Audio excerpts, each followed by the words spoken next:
the main, I think, thing that comes through when you really think about the moon is not just emotions, but like the qualities of survival. Welcome to Soror Mystica, a podcast exploring life's mysteries and magic through its symbols. I'm Mariana Lewis, an archetypal tarotist. And I'm astrologer Christina Farella. And just as the Soror Mystica guided the alchemist through his holy work, we hope to be your mystic sisters in these conversations, guiding you deeper into the symbolic life.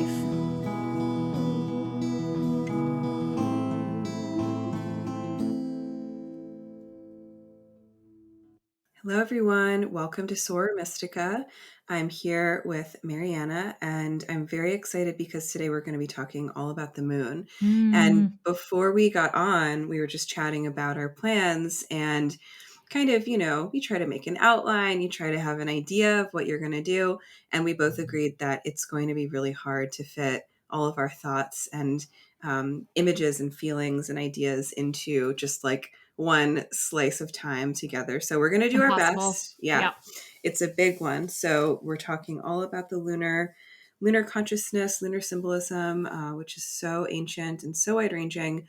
But before we do that, I want to make a tiny announcement because I'm holding a class this week.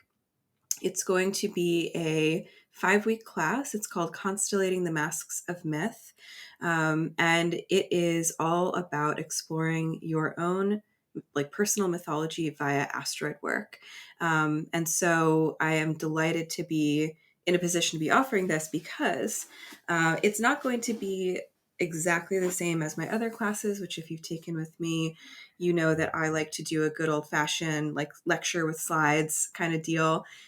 This class, it's 5 weeks. It consists of 3 live lectures, but 2 of those weeks are going to be devoted to creative exploration. So I'll be giving, creative writing prompts, some dream work prompts, ritual suggestions, and we'll be kind of chatting and collaborating with each other about what our personal myths and stories and constellations of Psyche look like and feel like. So it's going to be a little artsy and a little bit DIY, and I'm really looking forward to shifting gears into this realm. Yeah. It sounds so exciting. I'm very excited for this one that you put together. And I think it's so creative the way that you're structuring it. And smart too, because a lot of times in these classes where we explore things so deeply, we want that extra juicy time to like really get into our personal stories and our personal mythologies. And I love that you're making extra space for that. That's so good.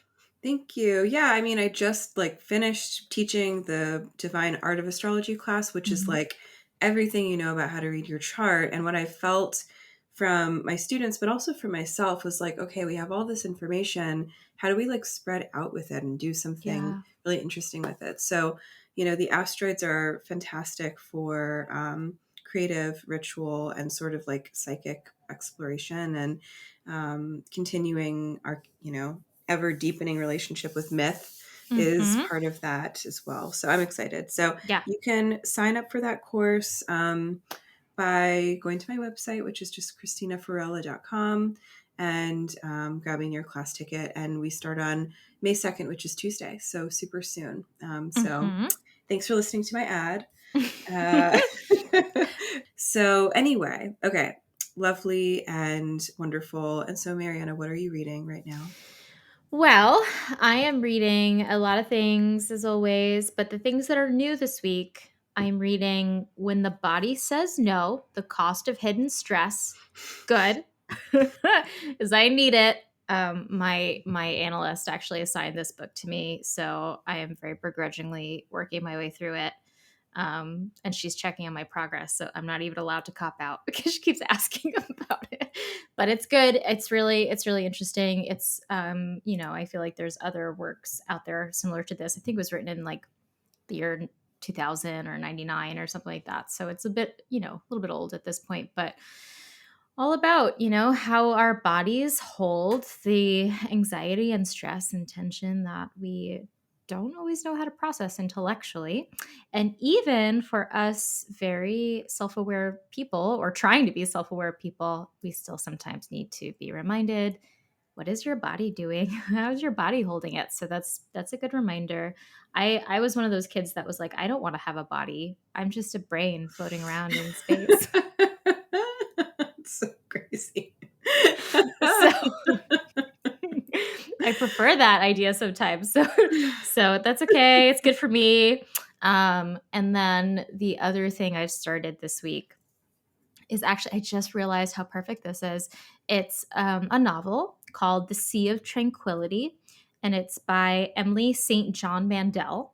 Oh yeah, I've heard of her. Uh-huh. And I've never read anything by her before, and I'm really liking it. Again, it's an audiobook. I really need to stop with these audiobooks, but like I don't actually have time to read fiction. So I just listen to my fiction. But her writing is very pretty, but the Sea of Tranquility it's a location on the moon, isn't it? Oh, perfect I timing. know, and I didn't even connect the dots until we started. We were planning right beforehand. I was like, oh my gosh, that's so cute. That's really cute. And it actually takes place in part on the moon Mhm. because she does like a little bit of a sci-fi thing, and she's very creative. So that's what I'm reading. And what are you reading?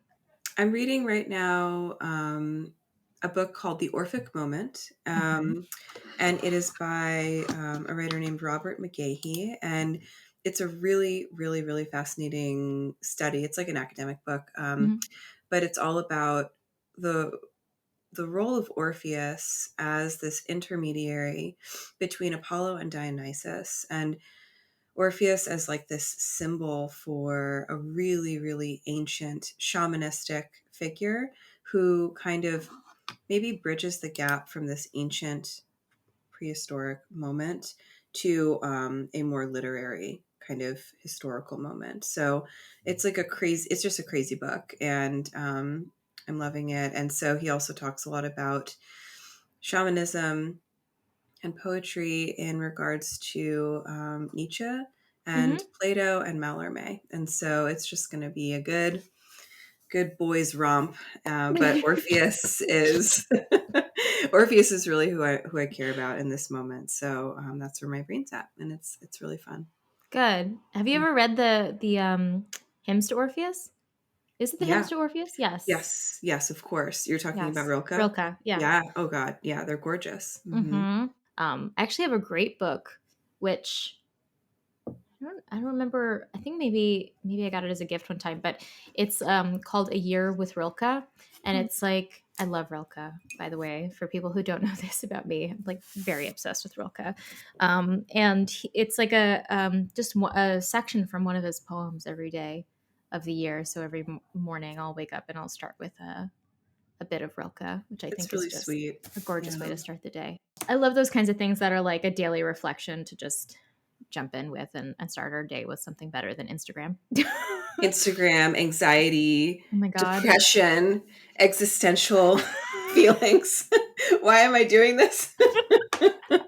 That's how I start the day over Oh my here. God. I do too. First thing I do, I wake up, I look at my phone, I'm like, oh my God, who messaged me on Instagram and what's We're just important like, and what do I have why? to respond to? But that's Yes. okay. That's why we're best friends. And then I text you and I say, Mhm. hi, And here are all the details of my day. you tell me all your great dreams and scary dreams, and then I tell you all the things I'm annoyed about. I list them one by one. Those are our days. Um, Anyway, okay. So the moon. we always spend so much time on our books and chatting because it's just We this like is what, to. yeah, we need to focus. So the moon makes people silly. Lunacy, I think, is like Mhm. a I don't know, we won't start there, but I'm not surprised that we're a little bit punchy as we start talking about our lunar episode. Mhm. Okay, so maybe let's start with some Richard Tarnas Hmm. because he is great. He's our friend. If people don't know who Richard Tarnas is, he is a very smart depth psychologist. He is an archetypal astrologer. I would call him that. Hmm. I don't know if he would label himself that, but I certainly would.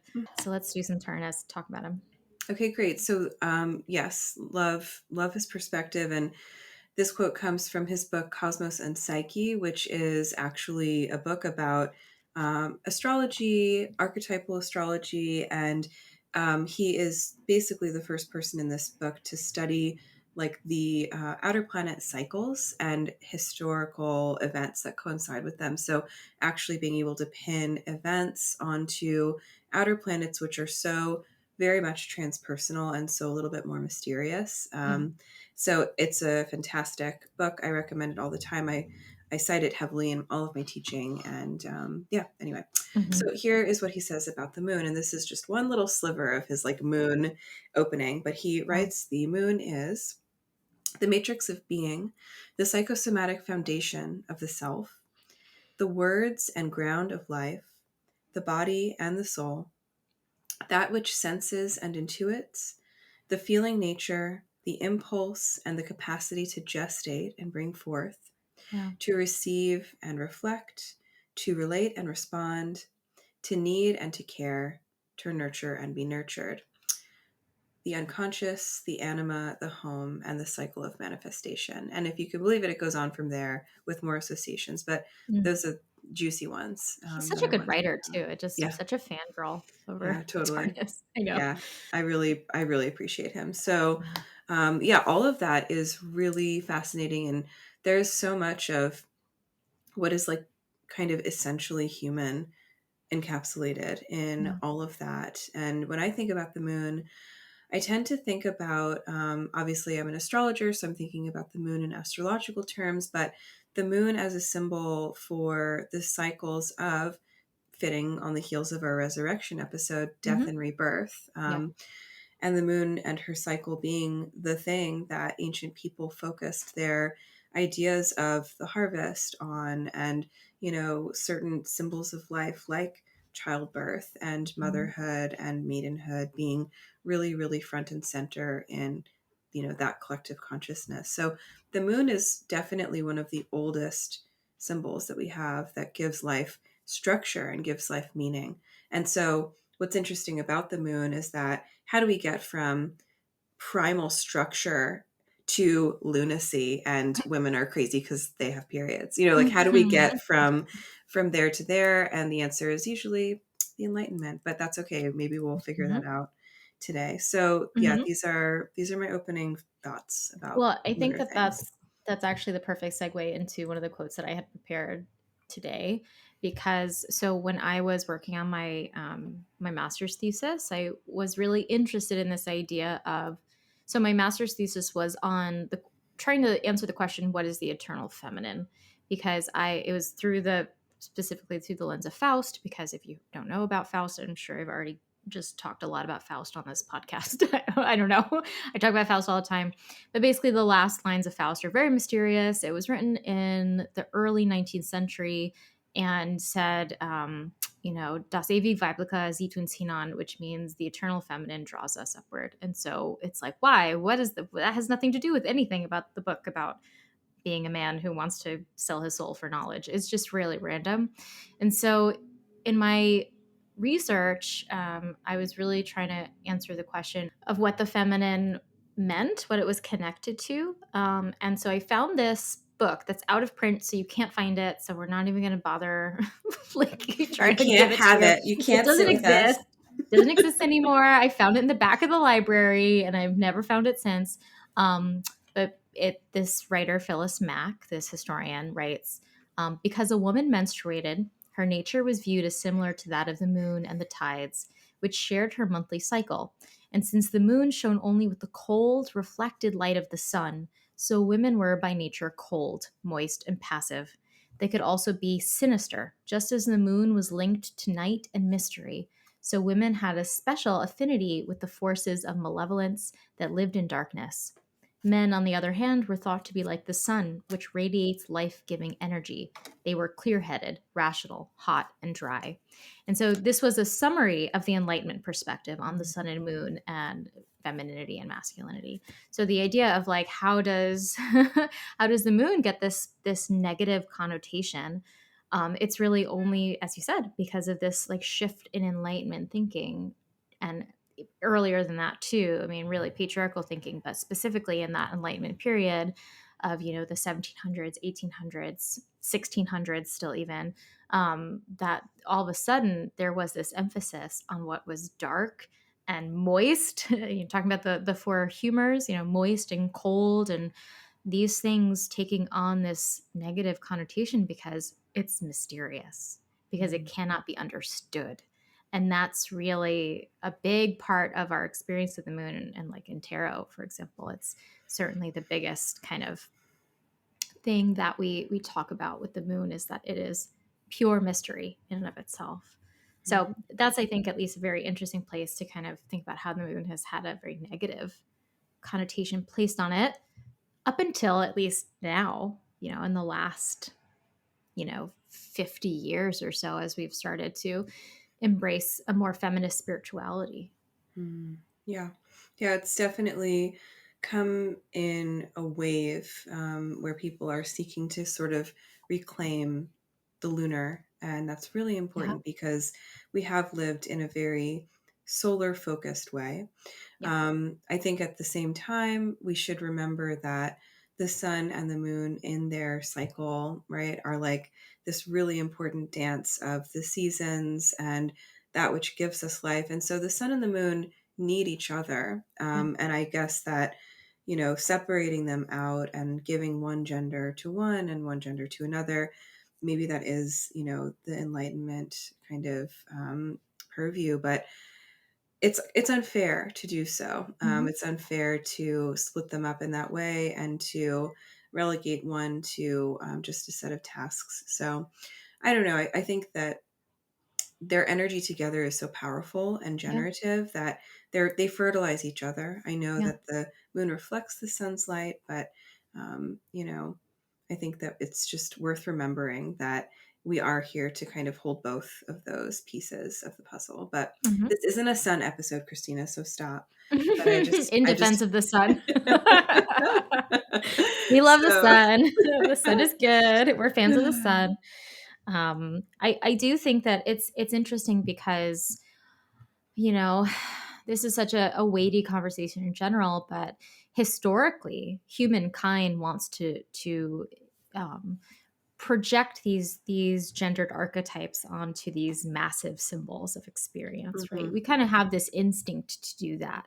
And, thinking about the most ancient experiences of the moon that we have evidence for, most of the time the moon is associated with the goddess, the great goddess, the goddesses of fertility, but not across the board. Absolutely not. Like there's a lot of lunar gods, and there's also many solar goddesses too. Like this is not something that is like, we cannot say there's a one-to-one that boys are suns and girls are moons. Like this is not actually how it is at all. But I do think that in the West, at least, and in the patriarchal mindset, the solar experience has really been prioritized. mhm, yeah, And so, and because masculinity is also prioritized, or, then the lunar experience and femininity are the things that are repressed and mhm. like locked in together. Um, I have another quote. I'm just like throwing all my quotes at you at once. Give us a quote. Because that's what we need, quotes.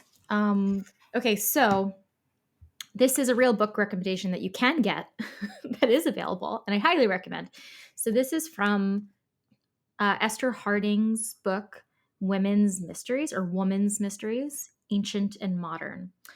And this is one of my favorites. I will give it a preface of saying it's dated. So you're gonna, if you do read it, be warned. Basically, this book is so interesting because what Esther Harding was doing, she was a Jungian, so she was trying to build upon these Jungian principles, these archetypal principles, and start to question, well, what are the archetypes of femininity? Where do we get them from? What do they mean? And so most of this book is dedicated to the moon. She talks about the moon in modern culture, the moon in ancient culture, the moon as the goddess, the moon as the god. She really does a very excellent exploration of these principles. Um, and so she has this quote, which I like, which is, our modern 20th century attitude is the result of the shift in emphasis from the values symbolized by the moon to those represented by the sun. It has resulted in a conviction that intellect is the greatest spiritual power and that everything could be ordered rightly if only people would use their intelligence. And that's what I think is kind of bringing in this, enlightenment kind of focus just for a moment. That is the whole point of the enlightenment, is intelligence, is rationality. So in what Harding's pointing out of this movement from the ancient world being very interested in what the moon is doing, because the cyclical nature was so essential to understand for the ancient person, to the emphasis on the sun and the solar intelligence, the solar consciousness, be able to shine light on everything and understand it. That was really a huge shift for us as people, and that one of the things she says right after that, this little bit, this quote is that, yet to many thinking men and women, doubts have occurred. If the intellect is the supreme power, why are things in the world apparently so much worse than they were before? So there's the question. Yes. I like Wow. that question, and I don't necessarily know if it's easy to answer, but it's a good one. Yeah, because you can't separate and denigrate the moon. You can't. uh, yeah. I think that what we lose a lot in our contemporary world, and I'm not speaking for everyone, I know that a lot of us actually who, and I'm assuming people who listen to this show are people who strive to live with the moon and incorporate her or just archetypes and faces of the feminine into their lives. But I think in out there in like the mainstream of things, we are very divorced from like the earth and its Yeah. rhythms, and Yeah. we're very much reliant on technology and rationality and the bottom line, and we forget that like cyclic time is really important and literally runs all of our bodies anyway. And Yeah. so to forget that and divorce ourselves from that kind of primal reality or that like sacred root becomes why I think things get so much worse for us all. And Hmm. then the feminine kind of comes back in and bites you and is like, Hmm. hello, Yeah. you've forgotten Yeah. me. Hmm. And when we're speaking of the feminine in this way, especially with the conversation of the moon, and this is one of the things that Harding does, it's not so much about, it really has nothing to do with the gendered experience at all. It's completely about this tension between rationality, consciousness, understanding everything, knowing what to do with it, intellectually, intellectual motivation all the time, versus moving in rhythm with things Hmm. and taking time to process and not understanding, and letting the not understanding actually be the thing that offers the solution, Hmm. and being in a more intuitive space with ourselves and the world and nature and that lunar energy, which is so much more present and receptive, and fertile. Hmm. Yes. Yeah. Like literally fertilizing and fertile. And I think that when you know, I think as an astrologer, when I first started learning about the moon, I was like, oh, okay, the moon is like emotions. But Mm-hmm. and that's true. The moon can, in our charts, can talk about our emotional needs, our unmet needs from childhood, our perspective and experience of our mothers. It can be indicative of a lot of simultaneous truths about like the mother child relationship and then Yeah. how we Yeah. felt about all that stuff. And so that's obviously worth years of therapy unpacking. Like that's a lot of stuff there right there in that one planet.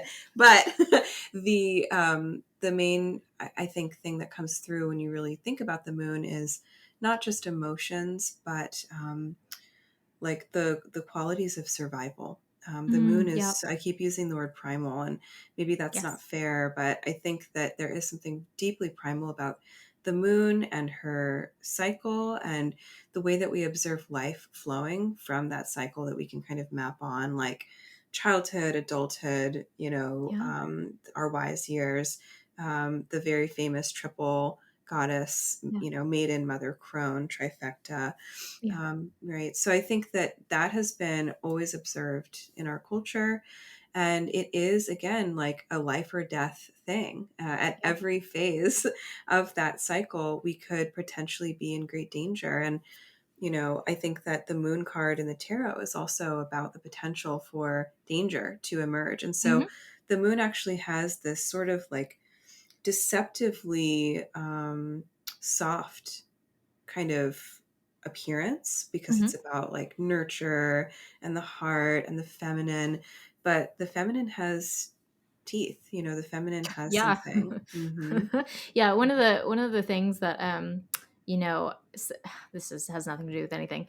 But whenever people hate on the idea of Hera being jealous and they're like, this was a patriarchal corruption, it was. We know for a fact that there's older stories of Hera. And also, like, that is a pretty significant archetypal experience Yes, that we exactly. associate with the feminine. Like, jealousy is real. It's still here. Yeah. It's vicious. Yeah, like that is not we can't like just when we're redeeming these things, we can't throw out the shadow aspect of them because that's totally imbalanced too.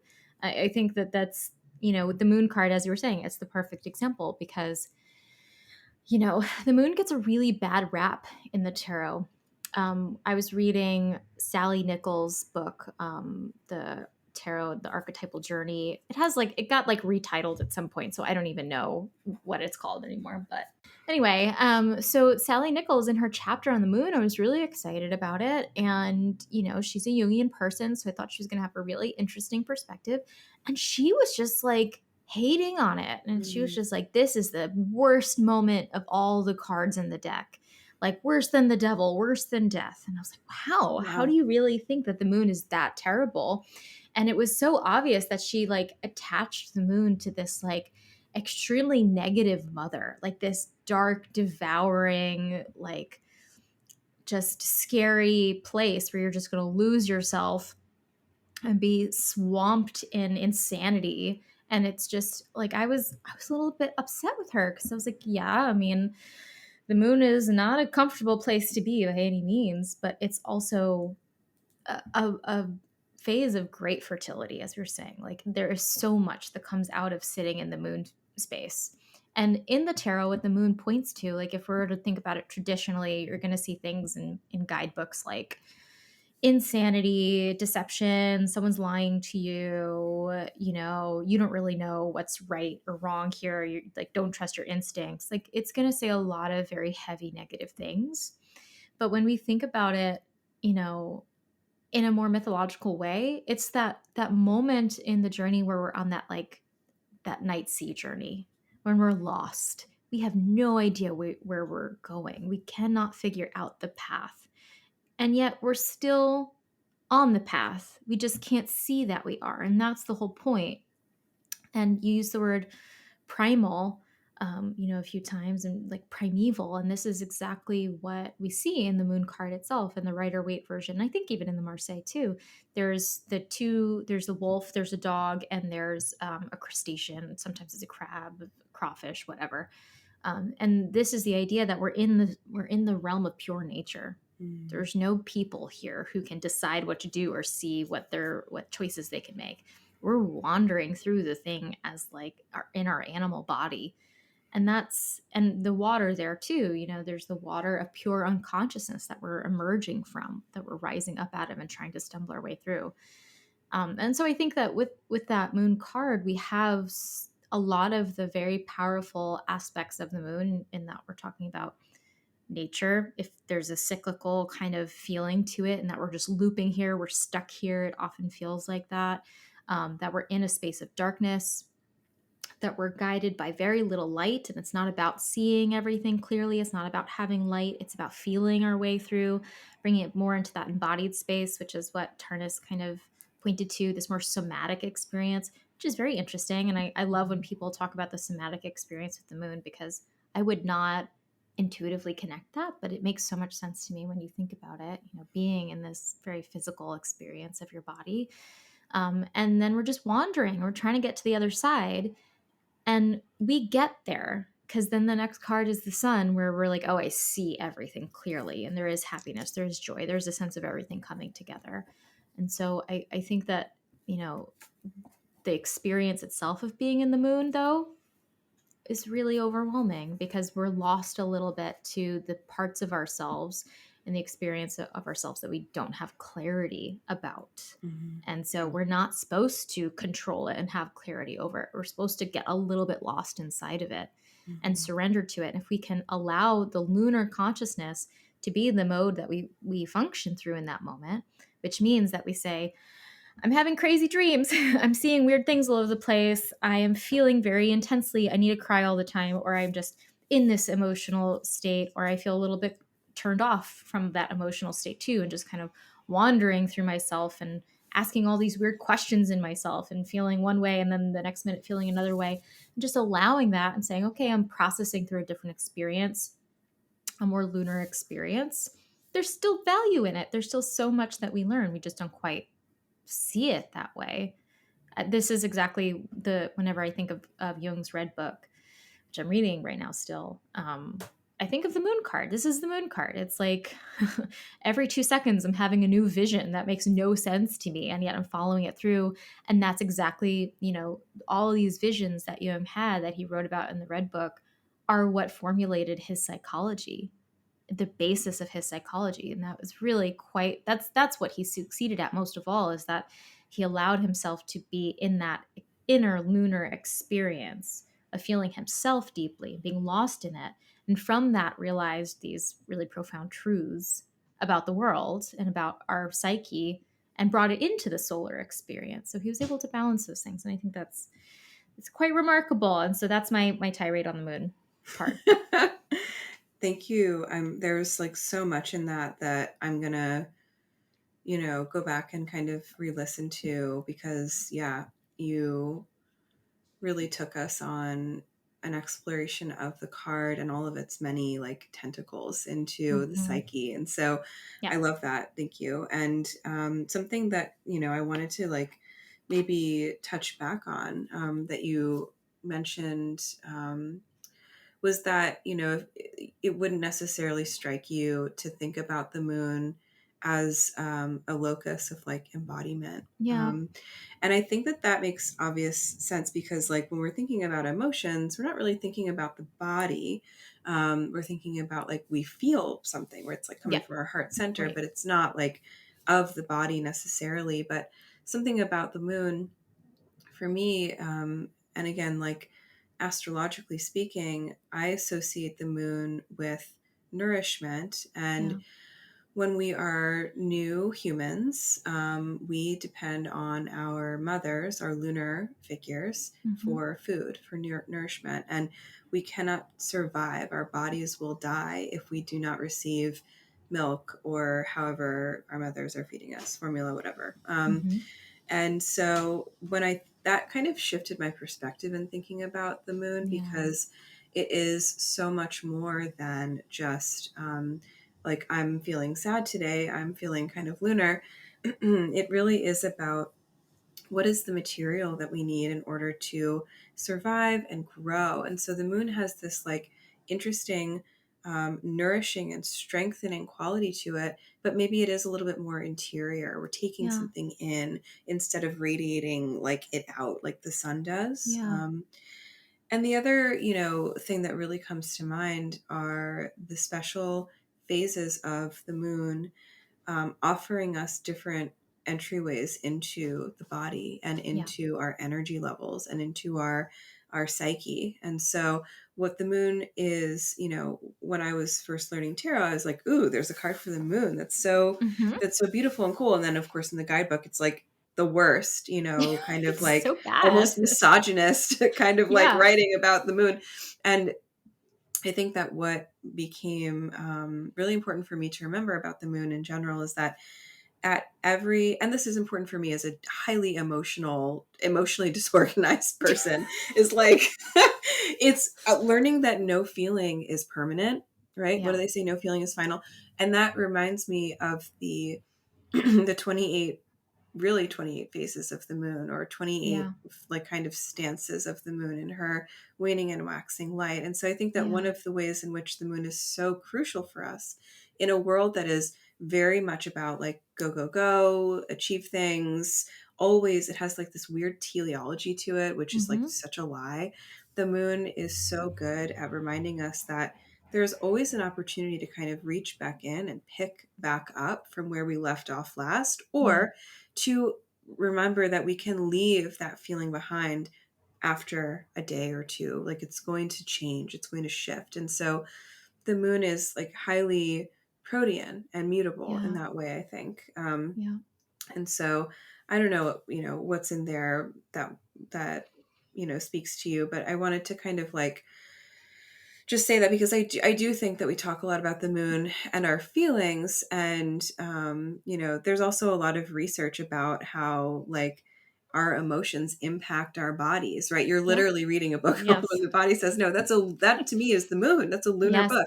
I was Yeah, thinking that while you were talking. I was yeah. like, wow, she's describing this so beautifully. Now I understand like It's how this all important. connects. Yeah. Yeah, I mean, so Yeah. yeah, and your moon is in Cancer in the sixth house. I have a sixth house moon too. Actually, it makes us really really hardworking, and I every was like, what are you gonna single say? I day, was like looking at you like who makes us nuts and makes really us nutty. special. It makes us really neurotic, honestly. But Yeah. you know what? Yes. I'm learning this about my moon is that, and it's a pain in the butt. Mhm. However, having a sixth house moon to me means that every single day needs to be a day that we're choosing to take care of our bodies and Yeah. choosing to be present with our bodies. And that's really hard when we're busy and we're stressed and life is weird and we don't want to think about, we just want to like eat something and like do our work and then have a drink and go to sleep. But Yeah. if you have a sixth house moon every single day, you have to tend to the moon. You have to tend to her because the moon is in the house of daily rhythm. And Yeah. our emotions are linked to the way that our body feels. So I think that my moon is in Gemini, yours is in Cancer. It's a Mhm. different vibe, but Mhm. mine is a little bit more like mental. maybe whatever. We're both storing stuff in our bods, but I do think that it's a really important thing to remember, and that we can just with the idea that the body is, reflecting to us like the light of the sun, what's going on the internal level. Yeah. That's how the moon really helps us stay present. So, Yeah. yeah, that's, I think, important for everyone. Beyond the esoteric, like the moon has a really important message for us about just like health and how we care for ourselves. And that Yeah. goes back to that maternal sort of nurture stance that the moon brings in. Yeah, I think all of these are just so beautifully put together, these thoughts of yours. I love that. And I think that that's, as I said, my Aquarian Scorpio self is always like, let's get rid of this stupid body thing that I don't know why I have to have. And just, let's just be a brain in the sky.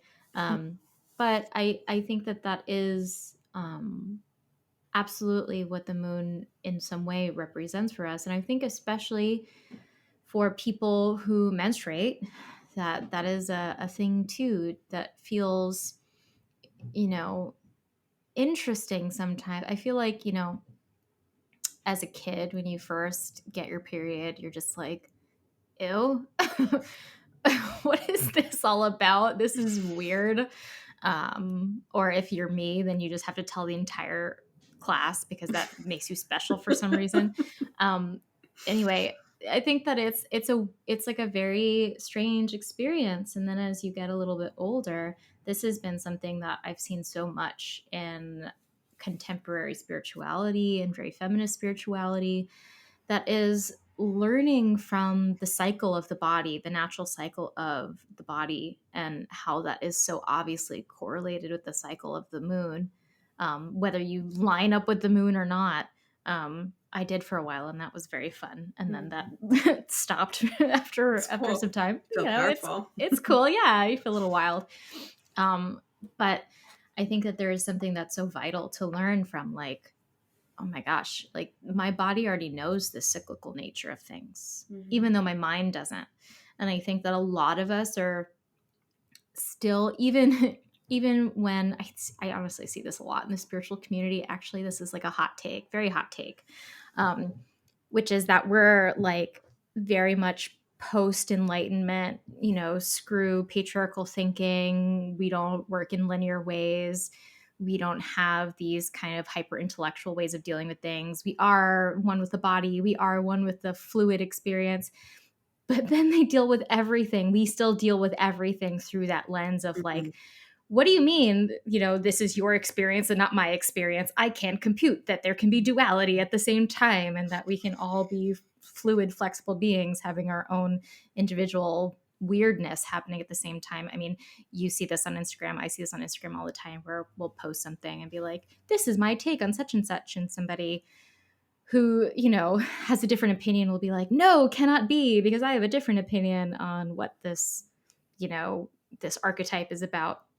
And we get so stuck in this like tightness around our beliefs and our experiences of ourselves and our experiences of life. And I feel like I'm being very rambly here, but I feel like this is part of what the moon does teach us in a way when we really learn how to connect with that archetype again and that symbol again is, but we can just be in flow with all of this. As you were saying, like it's all transitory. It's all just a moment. It's just an experience. It's just a Mhm. feeling. And the feeling has depth and the feeling connects, but it is also completely, um, you know, Im- Transient. yeah, Yeah. it's completely impermanent. Mhm. And life is completely impermanent. And the person we are now is not going to be at all who we are tomorrow, even.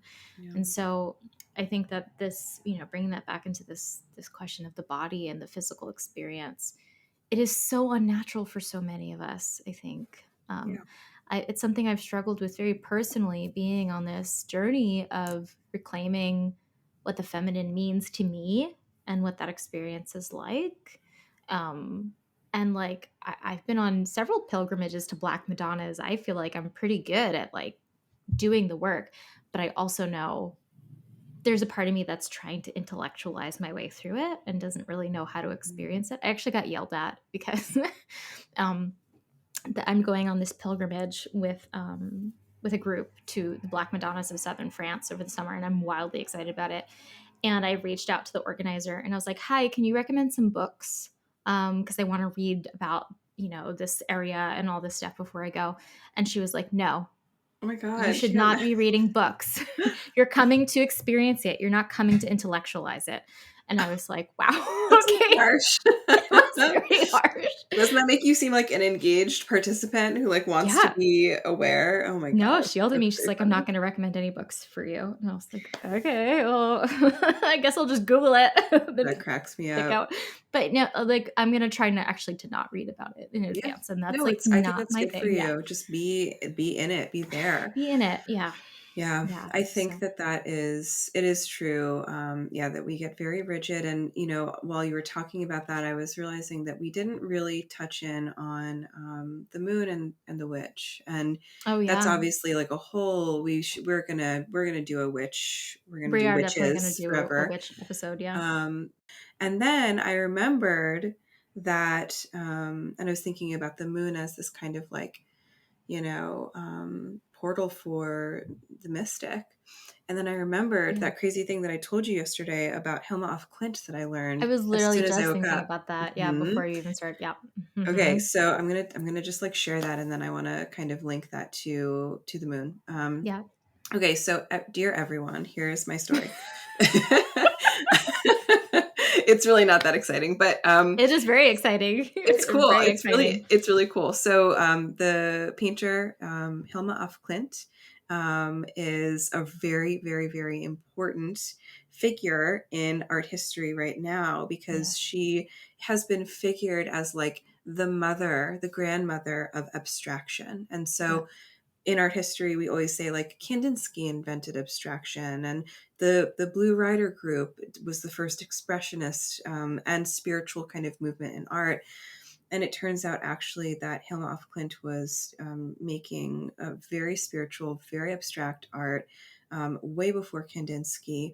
And so I believe she was Swedish, and she has this very mysterious life. She was really into theosophy and Hmm. anthroposophy. She met Hmm. Rudolf Steiner. Yeah. And we know that her work has this like mystical quality to it. And if Yeah. you Very look at it, much. it's all like esoteric symbols, astrological symbols, circles that are either solar or lunar, swans, black and white images that's like the light and the dark duality, whatever. Very impressive. And her most famous series of work is called Paintings for the Temple.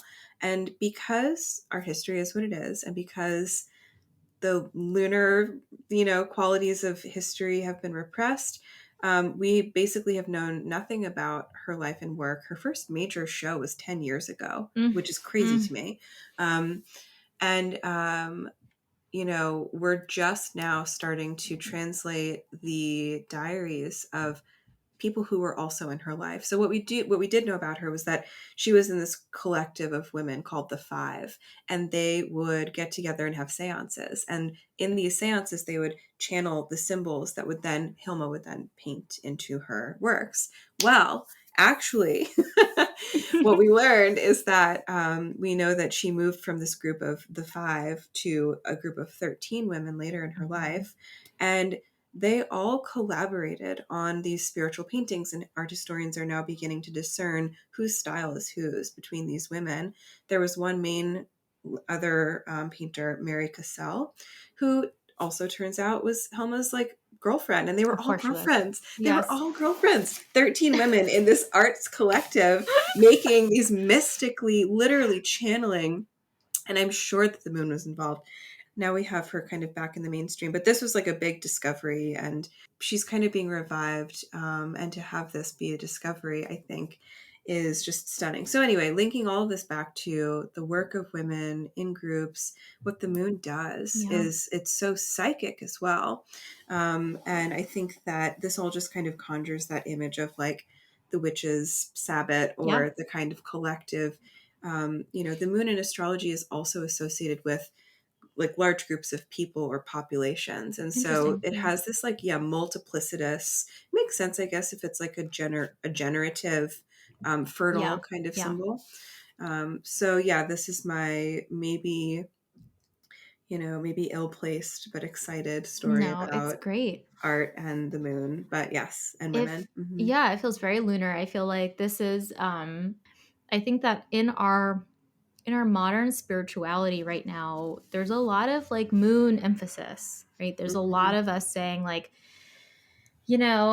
what phase of the moon is it? And we have to move with the moon, and it almost sometimes feels a little bit, this is always my stinky hot take self, but like, is it real? Do we actually give a shit? Like, sometimes I don't think people care as much as they say they care, because they just want to appear that they're moving with something that feels a little bit on the edge.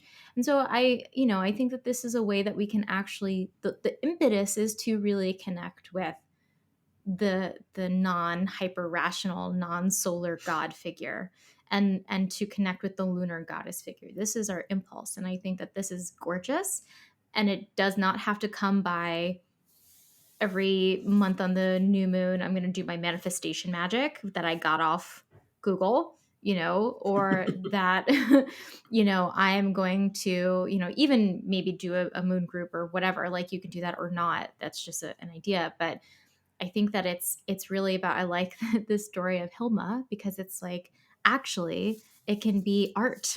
It can Hmm. be being in a collective with other people who are in some kind of alignment with you, and just feeling like you're connected to something, not just in your own mind and own brain and own experience.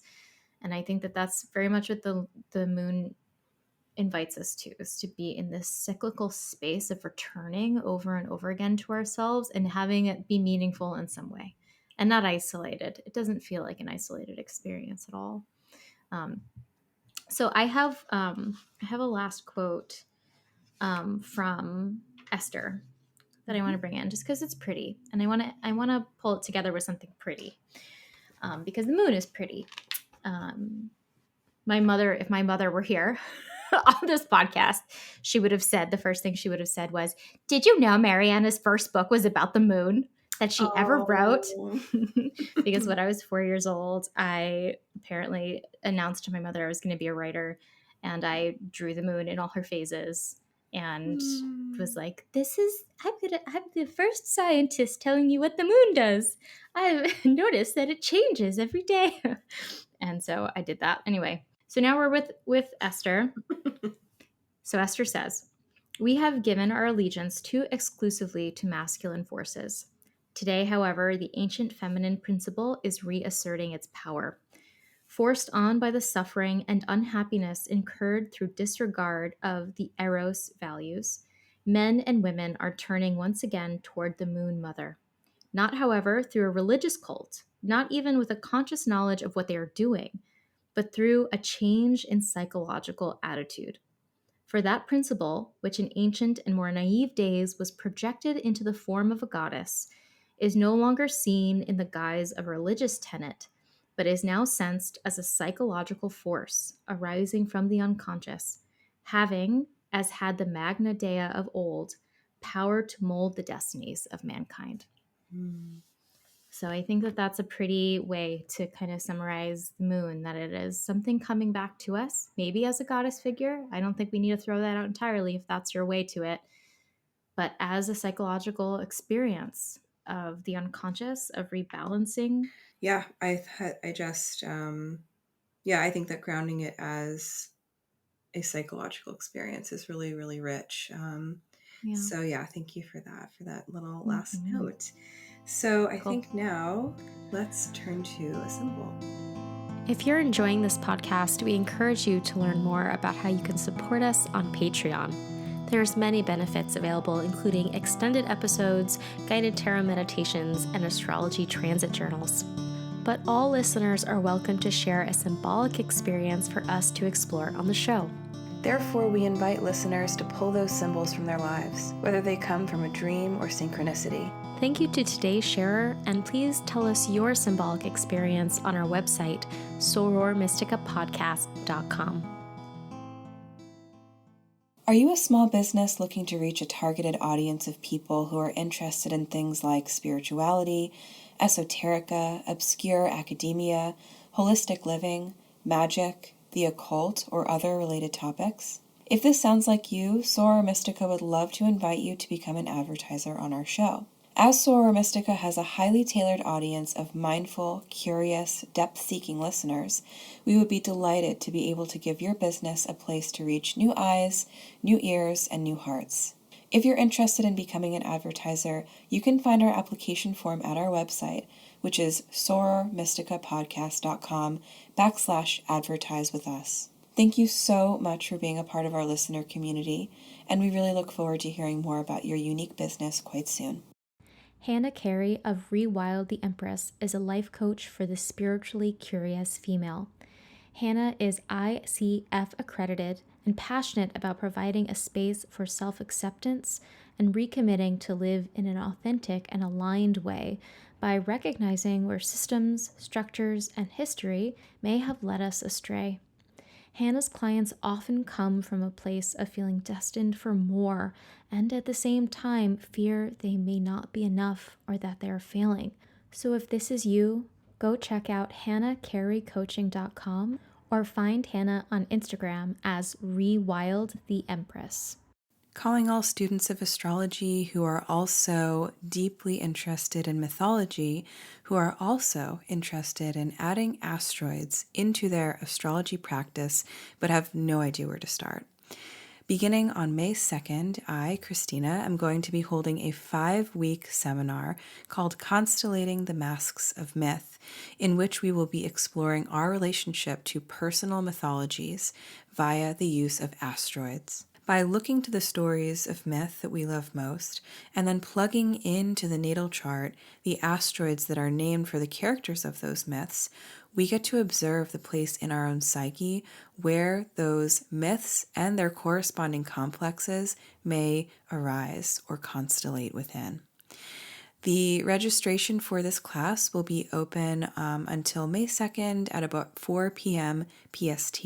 So if this feels resonant, you can find the link to register in the show notes below, or you can visit my website, which is christinafarella.com. So we have an interesting one today. I'm very intrigued. I don't know if we're going to be able to to figure it out, but we're gonna talk about it. So our lovely listener says, about a month ago, I painted this figure who has a fox head and a human body. I'd never seen them before, just randomly painted it, and the name Foxwalker occurred to me. A week later, I had a dream set in the future where I was walking through a forest with a small group. I wasn't myself, but a different person, body. The forest had been ceded back to the indigenous people of the land, and the group was talking about how, though this was an important step, it was not all fixed. There were still spirits of the land who needed tending and grieving. Ahead of me walked a person wearing a fox skin over their head and back. They didn't speak, and I didn't see their face. I've seen this fox headed human body being 3 more times since this dream. Painted on a public trash can, on a book cover, and today at a coffee shop. I'm not quite sure what Fox Walker represents. Right now, I'm definitely in an in between time of figuring out what my next steps are and having a sense that they might be connected to that or finding and walking my own path. So that's the symbol. So, what do you think about the Fox Walker?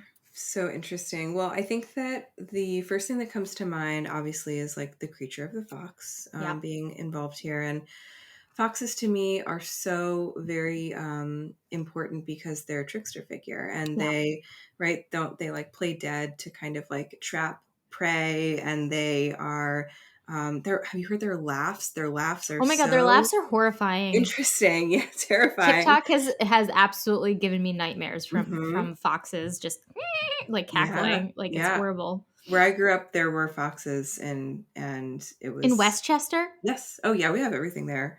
Have I What? not shown you? There's oh my god, a couple years ago, there were, coyotes that were visiting my mom's front yard every night, and there's, like, this kind of big valley, like, gulf thing in front of the house, it's really weird, and they were fighting, and my brother recorded them, and the sounds are absolutely haunting, and it was happening every night for, like, several weeks a Oh couple my summers ago. I'm God. gonna send it to you. Why is It's Westchester the Wild West? it just is. It's Well, nuts. I No, mean, it's we went for a it's walk in not. the Bronx in that park by We did. the We saw and we ground. saw, like, groundhogs. They I were don't know. groundhogs. Yes. Okay. Well, There but was that just we found out why though, because they were oh, yeah, like reintroduced into the wild or something, that's and so then ended silly. up like thriving. But Yeah, no, Westchester has big nature. We have, like, cougars, and there was, like, a moose, out no, on the road. Yeah, mhm. It's like a whole thing.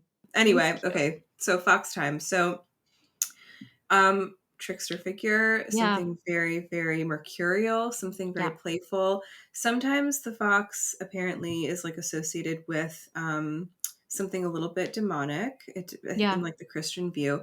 Yeah. However, I was reminded as we were prepping that in Scandinavian cultures, the aurora borealis is like supposedly like a big Arctic fox that plays in the sky. So it Yeah. has this really numinous quality as well.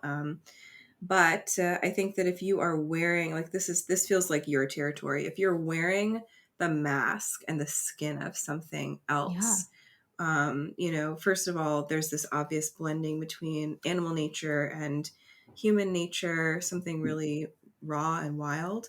Yeah. But what does that conjure for you? I Just mean, yeah. it's such a potent image. It's like one of the things that I think about foxes, and I don't necessarily have a lot of clear evidence for this, but like I feel like they're often associated with the psychopomp animal. Like Oh yeah. there's a lot of animals that feel like they can kind of cross between the worlds.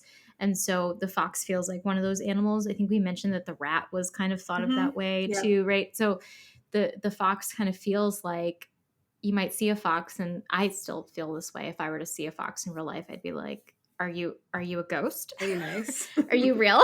Yeah. In England, in London, I've been to London a few times, and foxes are everywhere there. Mm. They're like raccoons. You just see one, and and it's crazy. And every time I would see one, I'd be like, is that actually a hidden like ghost person that's in Yeah. disguise as a fox? It feels like so Mhm. weird. And so I think that there is this kind of liminality about foxes, and this idea of like, where does it come from, and what is it bringing me to. I literally just finished a book a little while ago called The Snow Child, in which it's like a very magic realism kind of a thing. And the fox, this little girl, who is she human, is she not human, we don't know, but there she has a fox that's her like companion, right? So the Mhm. fox is kind of the companion with the magical child. So I think that the idea of wearing the fox head, the fox face, but maintaining the body, there is very much this kind of like trickster disguise of like, Mhm. I am in some way embodying this liminal, psychopompic animal thing. And I think that the fact that that this person painted it, obviously it rose up from the unconscious quite on its own. And then saw it almost very literally in a dream, in that it's not actually like a person with a head of a fox as much as it is wearing the skin of the fox, it sounds like, over the head. Yeah.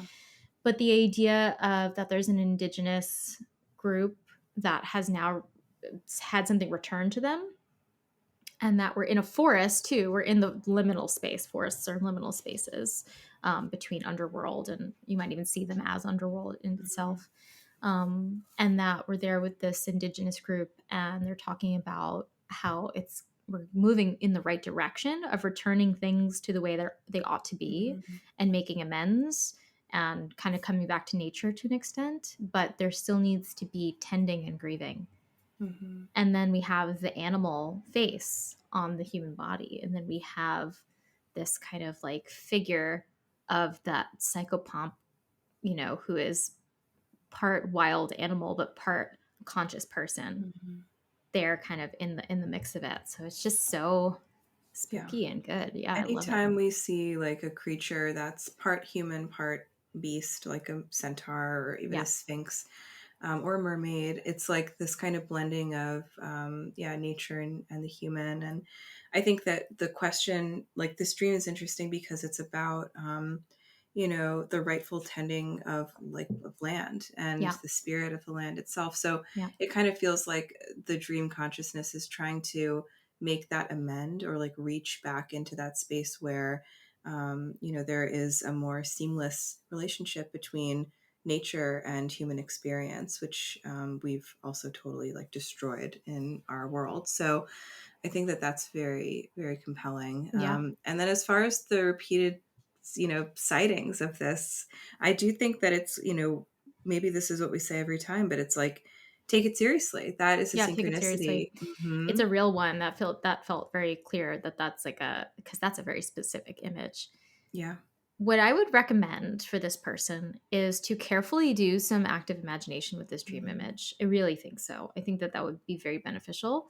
So, and I say careful because sometimes when we bring in images that feel big, or they feel a little bit bigger than us, we can get a little bit overwhelmed by it and not quite know how to handle it. So, I always like to set an alarm for yourself, or ask a friend to text you in an hour just to make sure that you didn't like get overwhelmed, and it's just touchstones to feel Yeah. safe. But so in doing active imagination is basically a technique of taking dream images or taking synchronicity experiences, images, symbols, and bringing them into like a lucid dreaming kind of a space, and following the image. So I would say bring back this dream, bring back the fox headed person, and follow them or talk to them. I wouldn't be surprised if they don't want to talk to you right away, but because you're seeing their back, but not their face. Hmm. It said that Hmm. you saw that, yeah, they had the fox skin over their head and back, but they didn't speak and you didn't see their face. So there's something about it not turning directly towards you just yet. And you're kind of supposed to still be following it for a while. So I would bring it in there and say, okay, I'm following. I also think that sometimes these images, they happen that way on purpose, where they appear a few times in a row and we're just supposed to start paying attention, Hmm. and then eventually we'll land somewhere with it. And Yeah. we're not just going to get the thing all at once, because we have to start actually opening up and becoming more receptive to whatever's coming, and just start questioning what is this about. And then usually something will appear where it's like, okay, here it is now, and we're more receptive to it. So I would say bring it into active imagination, follow the fox-headed man or person, ask who are you if you feel comfortable doing that, but just see where it takes you. I'm very Hmm. curious, and there is something absolutely important here about coming back to nature, coming back to a more natural experience, protecting the vulnerable, you know, parts of you or parts of the world that you need to kind of be aware of or be invested in some way. There's obviously some grieving to be done, since the dream itself tells you there's still tending and grieving that needs to be done.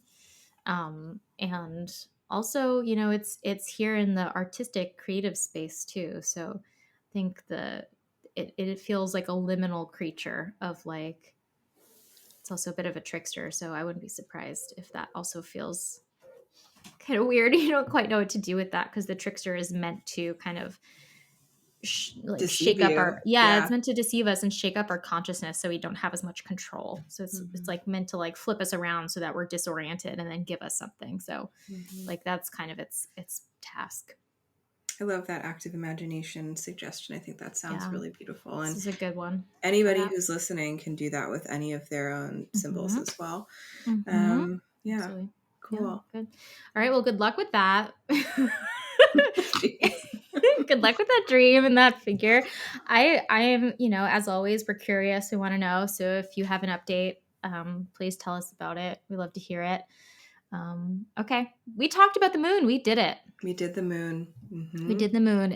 I did not know what was going to happen talking about the moon.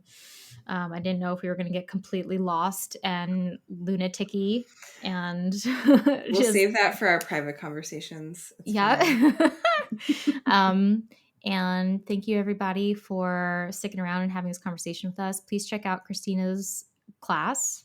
It's absolutely looks phenomenal. So please take a look. We'll have the links in the show notes. If you feel, called to and willing to, we'd love if you left us a review somewhere. We're starting to grow a little bit here and get a lot of lovely feedback. So we'd love to hear your feedback too. So let us know what you think. Find us on Instagram and stuff. Let us know there too. And we'll see you soon. Thank you for joining us in our conversation today. Please consider supporting the podcast by leaving a review and following Soror Mystica wherever you listen. You can also become a more active supporter and a member of the Soror Mystica community by joining our Patreon. If you have a symbolic experience that you'd like to share with us for the podcast, you can tell us all about it at sorormysticapodcast.com. The music for this podcast is written and performed by me, Mariana Lewis, with special thanks to Stefan Lewis.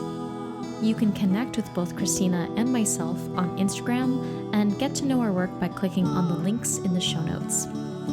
As the alchemical motto goes, as above, so below, as within, so without. May this ancient wisdom continue to guide you deeper. Until next time, take good care.